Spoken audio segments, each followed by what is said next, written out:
Hello नमस्कार दोस्तों, 360 degree परिवार में आप सब लोगों का दिल खोल के स्वागत है। जी हाँ प्यारे दोस्तों, एक लगातार सारे बच्चों का सवाल आता है कि सर ये जो टेस्ट सीरीज होती है इसका हमारे सिलेक्शन में कितना रोल होता है।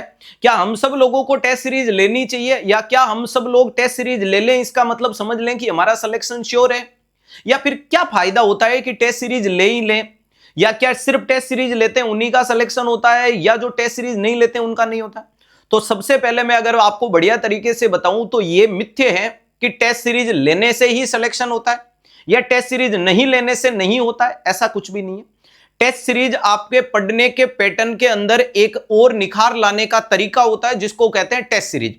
मैं जिस पैटर्न में बता रहा हूं, अगर आप उस पैटर्न में टेस्ट सीरीज का सदुपयोग लेते हैं तो है फायदेमंद, और अगर उस पैटर्न में नहीं लेते हो तो टेस्ट सीरीज लेके भी न लेने के बराबर है। क्या है सर वो स्ट्रेटजी जो आप बताना चाहते हो, तो सुनो। अगर मैं बात करता हूं टेस्ट सीरीज के बारे में, अगर आपके लिए बात करूं टेस्ट सीरीज है, तो पहली बात तो ये आप दिमाग से निकाल देना, कोई भी जगह से आप टेस्ट सीरीज में कनेक्टेड हो, चाहिए आपने हमारी कोई भी टेस्ट सीरीज से कनेक्शन लिया हो, जैसे कि आरआरबी की है, नॉरसेट की है, लखनऊ स्पेशल की है, या फिर आपने जो 360 दिन की टेस्ट सीरीज है। टेस्ट सीरीज का मतलब ये कदाचित नहीं होता है कि पूरा पेपर डायरेक्ट फंसेगा, ये इंपॉसिबल है। जो कहते हैं वो भी झूठ कहते हैं और हम ऐसा बिल्कुल नहीं कहते हैं, ठीक है। तो सर टेस्ट सीरीज क्या होती है? टेस्ट सीरीज हमारे एग्जाम के पैटर्न पे बनाया गया एक प्री मॉड्यूल्स होता है, यानी जो हमें एग्जाम का एटमॉस्फेयर देता है। क्या देता है? एग्जाम का एटमॉस्फेयर देता है, जिसमें टाइम मैनेजमेंट सीखते हैं, जिसमें क्वेश्चन सेलेक्ट करने का तरीका सीखते हैं, 4 ऑप्शन में से एक बेहतरीन आंसर का चयन करना सीखते हैं, और उस पूरे पेपर के दौरान अपने दिमाग को संतुलित रूप से चलाना सीखते हैं। यह टेस्ट सीरीज का काम है। क्या डायरेक्ट टेस्ट सीरीज लेनी चाहिए? नहीं। टेस्ट सीरीज से पहले दोस्तों आपकी थ्योरी कंप्लीट होनी चाहिए। अगर आपकी थ्योरी कंप्लीट है तो ही आपको टेस्ट सीरीज में जाने की आवश्यकता है। अगर आपने थ्योरी पढ़ी नहीं तो फिर टेस्ट सीरीज में आप जवाब क्या दोगे? मैं अपने बात पे आज भी अडिंग हूं कि थ्योरी से क्वेश्चन निकलता है। अगर आप लोगों ने थ्योरी पढ़ ली तो आपको टेस्ट सीरीज जरूर लेनी चाहिए। जरूर इसलिए लेनी चाहिए कि जब आप टेस्ट सीरीज में जाओगे तो अब टेस्ट सीरीज को अटेम्प्ट करने का तरीका सुनो। टेस्ट सीरीजें जितनी भी है लगभग सारी ऑनलाइन चल रही है, क्योंकि आपका पेपर भी सीबीटी मोड होता है, टेस्ट सीरीज भी एप्लीकेशन में ऑनलाइन है। टेस्ट सीरीज अटेम्प्ट करते टाइम कृपया अपने मोबाइल को चाहिए ऐसा कोई मोड डालें, फ्लाइट मोड डालें, प्राइवेसी मोड डालें कि उस टाइम ना व्हाट्सएप का मैसेज आए, ना इंस्टाग्राम का मैसेज आए, ना किसी का कॉल आए। पहली चीज, यानी आपका उस टाइम मोबाइल साइलेंट होना चाहिए। मैं पूरा आपके दृष्टिकोण से बता रहा हूं, आपके दृष्टिकोण से बता रहा हूं। पहला तो मोबाइल साइलेंट होना चाहिए। दूसरा प्यारे दोस्तों, टेस्ट सीरीज आपको हमेशा कोशिश करो कि डेली अटेम्प्ट करो, ठीक है। नेक्स्ट इंपॉर्टेंट जानकारी होनी चाहिए कि जब आप टेस्ट सीरीज में टेस्ट देते हो तो उसको प्यारे दोस्तों स्टार्ट से लेकर के एंड तक उसको कंप्लीट करो, क्योंकि एक्चुअल में अलग अलग ऐप में अलग अलग सुविधाएं दे रखी है कि स्टूडेंट 20 क्वेश्चन पहले दे देता है, फिर बीच में रुक जाता है, फिर और दे देता है। ऐसा नहीं करना है। अगर आपके टेस्ट में 100 क्वेश्चन है, अगर आपके टेस्ट में 100 क्वेश्चन है तो कृपया करके उसको 90 मिनट एक जगह एक पोजीशन में बैठ के कंप्लीट करो। समझ पा रहे हो? इसका मतलब यह नहीं कि आपको सुविधा मिल रही है आप उसका दुरुपयोग कर रहे हो। दुरुपयोग आपकी आदत खराब भटक देगा। तो 100 क्वेश्चन की अगर टेस्ट सीरीज है तो 90 मिनट एक जगह पे बैठ के टेस्ट सीरीज अटेम्प्ट करनी है, ठीक है। अटेम्प्ट करने तक की जानकारी नहीं है। जैसे ही आप टेस्ट सीरीज का टेस्ट सबमिट करोगे, जैसे ही आपने टेस्ट सीरीज का टेस्ट सबमिट किया तो उसके बाद आपका रिजल्ट आता है। हाँ सर ये तो आता है। और जब आपको रिजल्ट आता है तो टेस्ट सीरीज में आपको रैंक पे नहीं जाना है। जो स्टूडेंट अधिकतर जो गलती करते हैं वो गलती का सुधार करना। आप जब तक टेस्ट सीरीज दे रहे हो तब तक आपको इस चीज से फर्क नहीं पड़ना चाहिए, इस पे चौकड़ी लगा दो। आपको रैंक पे नहीं जाना है। तो हमें किस पे जाना है? आपको जाना है कि आपके कितने क्वेश्चन तो राइट हुए, कितने क्वेश्चन आपके रॉन्ग हुए, और कितने क्वेश्चन को आपने लीव कर दिया।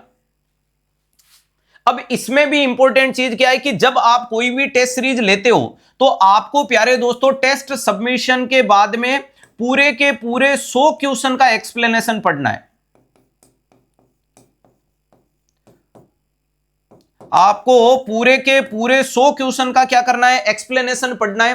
क्यों पढ़ना है दोस्तों? क्योंकि जब मेरे मान लीजिएगा कि एग्जांपल के लिए मैंने 100 क्वेश्चन की टेस्ट सीरीज थी, 90 मिनट में मैंने कंप्लीट की और 90 मिनट में करने के बाद एग्जाम्पल के लिए मेरा रिजल्ट कुछ ऐसा आया जिसमें पता चला मेरे 65 क्वेश्चन तो राइट हो गए, क्लियर है, 30 क्वेश्चन मेरे रॉन्ग हो गए और 5 क्वेश्चन मैंने छोड़ दिए। ये मैंने एक एग्जाम्पल दृष्टिकोण बनाया। अब कई बच्चे सोचते हैं 65 तो मेरे सही हुए, नहीं मेरे दोस्त, आप टेस्ट सीरीज अपने घर पे peak level of the comfort में बैठ के आप टेस्ट सीरीज को अटेम्प्ट कर रहे हो, जरूरी नहीं कि एग्जाम हॉल में वो क्वेश्चन आपका सही हो, क्योंकि इन 65 में 5 तुक्के भी तो सही हो सकते हैं। जो तुक्का आज सही हो सकता है एग्जाम हॉल में हो कोई जरूरी नहीं है। तो मेरे को इसका भी एक्सप्लेनेशन तो पढ़ना ही है। दूसरी इंपॉर्टेंट चीज है, मैंने कुछ और मान के उत्तर दिया लेकिन वास्तविकता में रैशनल कुछ और था, तो कम से कम मैं रैशनल सीखूं। कुछ बच्चे गलती ये कर देते हैं कि जो सवाल सही होता है उसका वो एक्सप्लेनेशन पढ़ते ही नहीं है, और जब एक्सप्लेनेशन नहीं पढ़ते हैं तो उनके कंसेप्ट मजबूत नहीं होते हैं। तो कृपया करके पूरे के पूरे 100 क्वेश्चन का एक्सप्लेनेशन पढ़ना है, जिससे आपकी चीज 100 क्वेश्चन की जगह 400 क्वेश्चन की हो रही है। तो पूरे 65 का भी पढ़ूंगा। हाँ, अगली इंपॉर्टेंट ध्यान देने योग्य बात यह रहेगी कि जो क्वेश्चन आपके रॉन्ग हुए हैं इस पे ज्यादा फोकस करना है, और इस पे ज्यादा फोकस करके आपको यह पता करना है कि ये जो 30 क्वेश्चन आपने रॉन्ग किए थे, ये जो 30 क्वेश्चन आपने रॉन्ग किए थे, इनमें से 30 क्वेश्चन गलत होने का कारण क्या है। अगर मैं एग्जांपल के लिए बोलूं तो लगभग इसमें से 5 क्वेश्चन ऐसे होंगे जिनका उत्तर जिंदगी में नहीं पढ़ा और गलत हो गया, कोई बात नहीं है, आज पढ़ेंगे सीखेंगे। इसमें कम से कम 20 ऐसे क्वेश्चन है जो आपको आते थे और आपने गलत कर दिए। उस पे बहुत ज्यादा फोकस करना है कि ये गलती क्यों हुई। क्या हमने जल्दबाजी दिखाई, तो हम अगले टेस्ट में जल्दबाजी नहीं दिखाएंगे। क्या मैंने सवाल को कुछ और समझ लिया, सवाल कुछ और बोल रहा था लेकिन मैंने ध्यान दिया नहीं, इल्यूजन को डिल्यूजन, डिल्यूजन को इल्यूजन मान लिया, या मेरे दिमाग में उस टाइम और कुछ चल रहा था मैंने इमेजिन करके छाप दिया, या फिर मेरी रटी रटाई थ्योरी थी, जैसे कि फिक्स है कि सिकल सेल एनीमिया का सवाल आएगा तो ऑक्सीजन देनी है, मैंने पढ़ाई नहीं कि वहां पानी देना मांग रहा है और मैंने ऑक्सीजन टिका दी। तो ऐसी चीज के लिए आपको यहां खुद को और ज्यादा सहज करके समय देना है। मेरा कहने का मतलब यहां जल्दबाजी नहीं दिखानी। अधिकतर बच्चे क्या करते हैं, टेस्ट में तो 90 मिनट है तो आप कुछ कर नहीं पाओगे, और यहां बच्चा इसको कुछ तवज्जो नहीं देता है, बल्कि एक्चुअल तवज्जो यहीं पे देनी है। यह रैशनल आपने पढ़ा, इसमें से काफी चीजें आपको आती थी, कुछ नया मिला। यहां आपको सबसे इंपॉर्टेंट जो खुद से सवाल पूछना है कि 30 गलत का कारण क्या है। कारण ढूंढोगे तो सुधार करोगे, और सुधार करोगे तो नेगेटिव मार्किंग कंट्रोल होगी। नेगेटिव मार्किंग कंट्रोल करने का बेस्ट आंसर क्या है, टेस्ट सीरीज। और जो बच्चे टेस्ट सीरीज अफोर्ड नहीं कर पाते हैं, टेस्ट सीरीज नहीं लेना चाहते हैं, वो क्वेश्चन प्रैक्टिस लिख लिख के करो।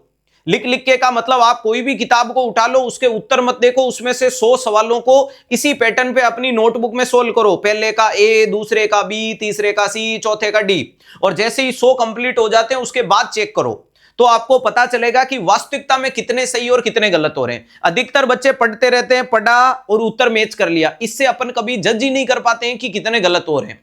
ठीक है, इसके बाद जो आपने 5 सवाल छोड़े, इनको भी पढ़ो कि यार क्या छोड़ने लायक थे या यूं ही छोड़ दिए। तो कुल मिलाकर के अगर इस पैटर्न में आप इस चीज का सदुपयोग करते हो तो ये आपको एग्जाम के एटमॉस्फेयर के लिए बहुत बेहतरीन ढंग से प्रिपेयर कर देता है, जिससे प्यारे दोस्तों एक तो आपकी नेगेटिव मार्किंग कंट्रोल हो गई, यानी जो अनकॉन्शियसली आप गलतियां पेपर में जाके डायरेक्ट करने वाले थे, वो गलतियां कहीं ना कहीं आपने टेस्ट सीरीज में 20 बार, 30 बार, 50 बार, 100 बार कर ली, तो अब वो गलती एग्जाम में नहीं करेंगे।